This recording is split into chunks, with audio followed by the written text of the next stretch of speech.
Tonight, as finals week approaches, see how students are getting ready for their exams. Just one day after Aaron Hernandez's sudden death, we have the latest on unanswered questions surrounding the apparent suicide. And LSU football prepares for their spring game this Saturday. All that and more. Newsbeat starts now.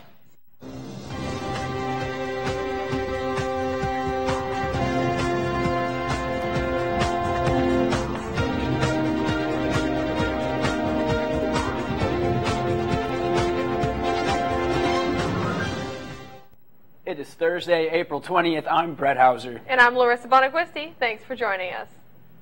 Finals week is just a little over a week away, and students are getting set to hit the books. Tiger TV's Josh Riddlebarger spoke with students and the Center for Academic Success on how to ace exams. When it comes to studying, memorization is not usually the goal for college learning. As you can see in this Bloom's taxonomy levels of learning, memorization is the very bottom level. There are times that you do need to memorize things, but use it sparingly as the basis for those higher levels of learning, such as analyzing and applying. Well, I plan on organizing or joining a study session, creating a study guide, studying things that aren't on the study guide, asking the professor about things that I don't fully understand, and staying well-rested.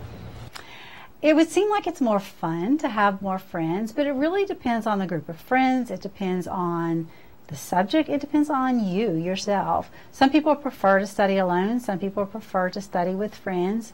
If you're going to study with a group of friends, make sure that you have a plan, that it doesn't get derailed and turned into sort of more of a social setting. I'm not going to cram at the last minute, and I'm going to start studying today. Okay, so I need a good night's sleep in order to be productive the next day and be able to do well on my exams. So I suggest to wake up early and get all of your studying done during the day instead of staying up all night. I would just say make sure you have a game plan, manage your time properly, don't wait to the last minute. Obviously, you want to make sure you get good sleep and just have proper nutrition. And if you do those things, I've found from experience that you're going to be... Finals are set to begin on Monday, May 1st, and run through Saturday, May 6th. Graduation is the following Friday, May 12th. Just before lunchtime today, an accident occurred at the Highland Road West Johnson Street intersection. Onlookers say two cars collided, pushing one car into a fence, and as you can see, it eventually slipped into the nearby ditch. The driver of the wrecked car has been identified as Teresa Young. Both drivers are expected to be okay. Another wreck took place in the early afternoon near the Chevron at the intersection on Nicholson Road and Astor Street near Kirby Smith Hall. Details are limited right now, but the accident had one lane closed as multiple damaged cars were taking up the left lane. After more than 12 hours, I-10 eastbound reopened earlier today following a deadly crash. Yesterday during rush hour traffic, a 5-vehicle wreck occurred involving an 18-wheeler. Investigators have confirmed that one fatality occurred when a passenger vehicle became stuck under the inflamed big rig. 5 others were injured in the crash. As you can imagine, this caused quite the backup, with drivers stranded for miles as emergency crews spent hours getting the fire under control and dealing with debris. Westbound lanes of I-10 opened just before midnight last night, with all lanes open in both directions just before 8 o'clock this morning. Pro-Life LSU hosted its largest giveaway event of the year to help parenting students in the LSU community. Reporter Stacey Broden has more. Seeing just stuff out there saying, hey, it's free if you know someone or if you need it, I think that's really awesome. Pro-Life LSU hosted its end-of-semester baby shower this Wednesday. This event is the organization's biggest giveaway event of the year, where the members hand out free supplies to help parenting students. We're in Free Speech Alley doing our spring baby shower. We're giving out baby clothes, we're collecting donations people have, and we're letting students know that we're here to help you if you're pregnant or parenting. Studies show that about 50% of abortions in Louisiana are done for women ages 18 to 24. Pro-Life LSU is dedicated to provide alternatives in the LSU community. We help support student parents, we offer education on different things, and just try to get campus talking about pro-life issues. I think that it's the greatest feeling in the world to see people utilizing our help. I think this is the best way to kind of get the pro-life message across. The organization is evolving from debating about pro-life issues and legislation to a group of people actively assisting students facing these issues. I don't think it's enough to just tell people, no, you can't have an abortion without kind of having another alternative for them, or to not help them out with it. A lot of people think that it's not possible to complete your education and parent. We're just here to help. We're here to help those students and provide them with any resources they might need. Some students are not parents, but they are still affected by parenting issues as they help support relatives or close friends. I have a friend that's about to have a baby, and she's really worried because it's pricey and it's a lot of trials and tribulations of the mother. Pro-life volunteers make resources available and visible, reaching out to help anyone in need. One of the hardest things is to ask for help. And so I think this is really great because she can get help that she needs. And me seeing this, I can help her and get things that she might need for the baby. Pro-Life LSU strives to help as many people as possible and encourages other students to get involved. Stacy Broughton, Tiger TV News. To keep up with Pro-Life LSU organization's latest news and events, visit them on Facebook, Twitter, and Instagram at Pro-Life LSU. Still ahead, Tiger TV's Trey Cuvion is in the studio with the latest campus crime, and later see how Baton Rouge seniors are staying mentally and physically active. Newsbeat returns in 2 minutes. Breaking news out of Paris tonight. One police officer is dead and another is injured after shots were fired at the famed Champs-Élysées. The suspected shooter was shot and killed by police in the central Paris area a short time later. Few details are known at this time, but France holds their presidential elections on Sunday, which have garnered international attention. A 44-year-old Baton Rouge man was arrested after he was found carrying burglary tools, and this isn't his first run-in with LSU PD. Officers saw a suspicious man near Cypress Hall on April 5th, and when they asked for his ID, 44-year-old Joseph Cooks said he was someone else. Cook's actual identity was determined by LSU PD, and he was found to have pliers and bolt cutters with him. Cooks was issued a misdemeanor summons for possession of burglary tools and then released. Cooks has been arrested for numerous on-campus bike thefts by LSU PD. A 22-year-old Baton Rouge man was arrested for stealing a key from the School of Music building.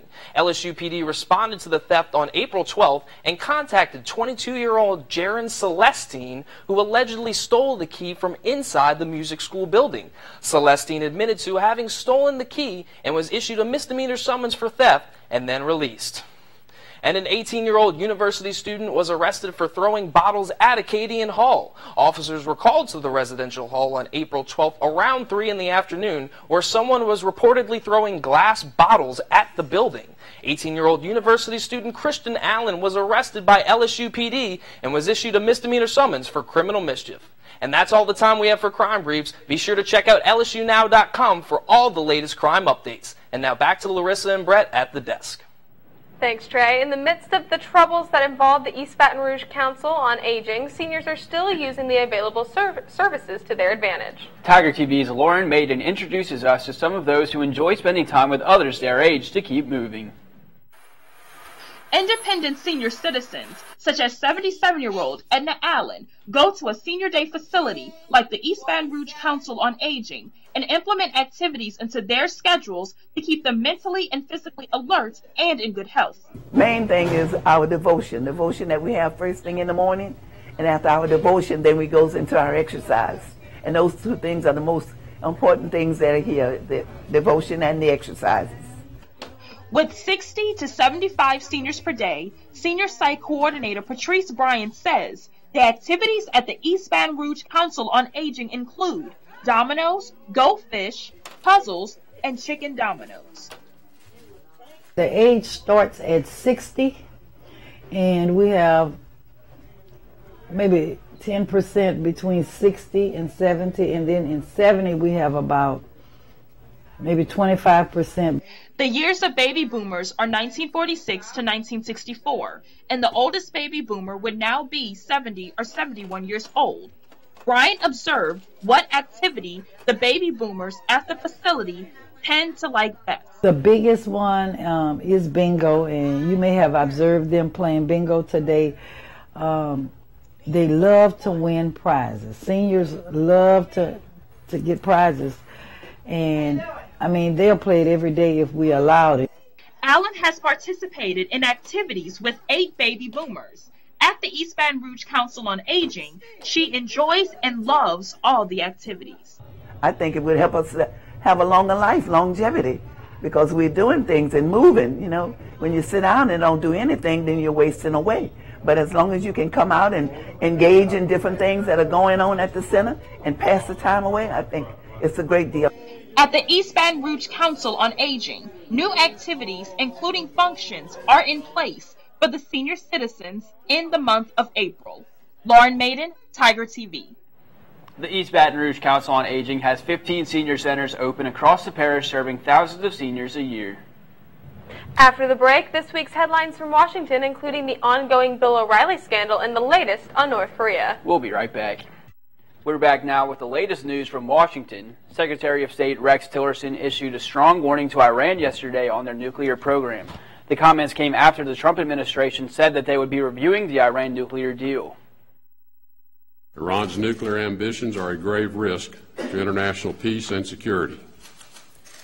It is their habit and posture to use whatever resources they have available to unsettle people and nations.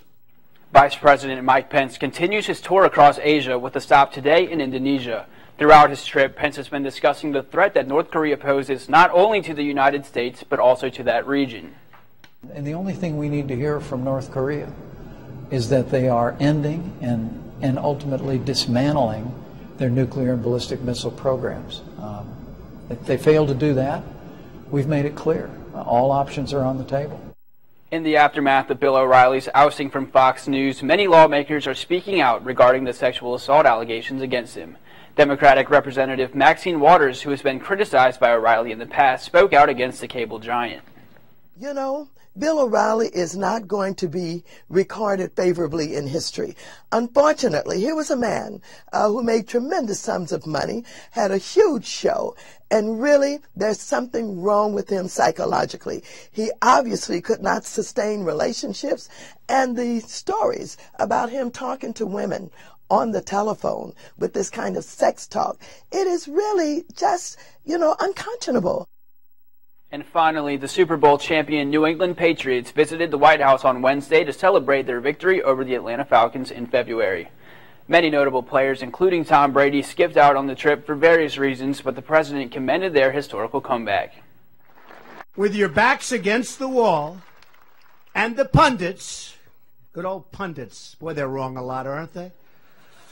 Saying you couldn't do it, the game was over, you pulled off the greatest Super Bowl comeback of all time.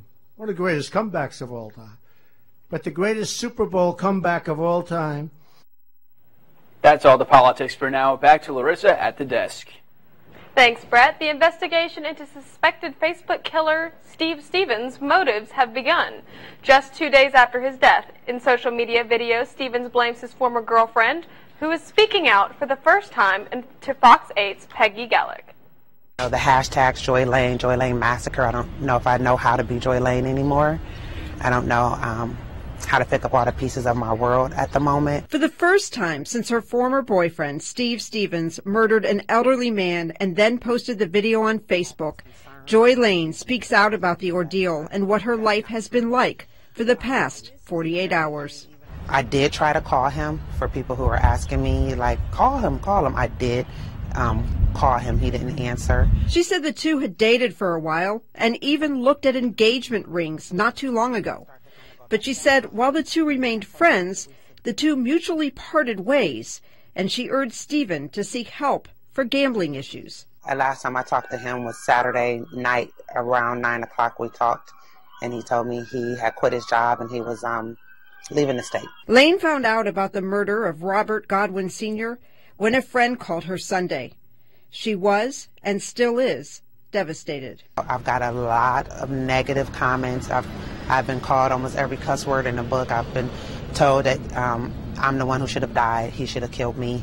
But Lane says she has also had a lot of support from family, friends, and strangers, including the family of Robert Godwin Sr. This is my husband. They met for the first time Tuesday.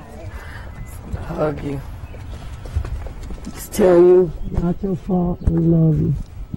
Thank you. I just really wanted to send my condolences, and I'm very sorry this happened to you guys. We are sorry too, but not your fault.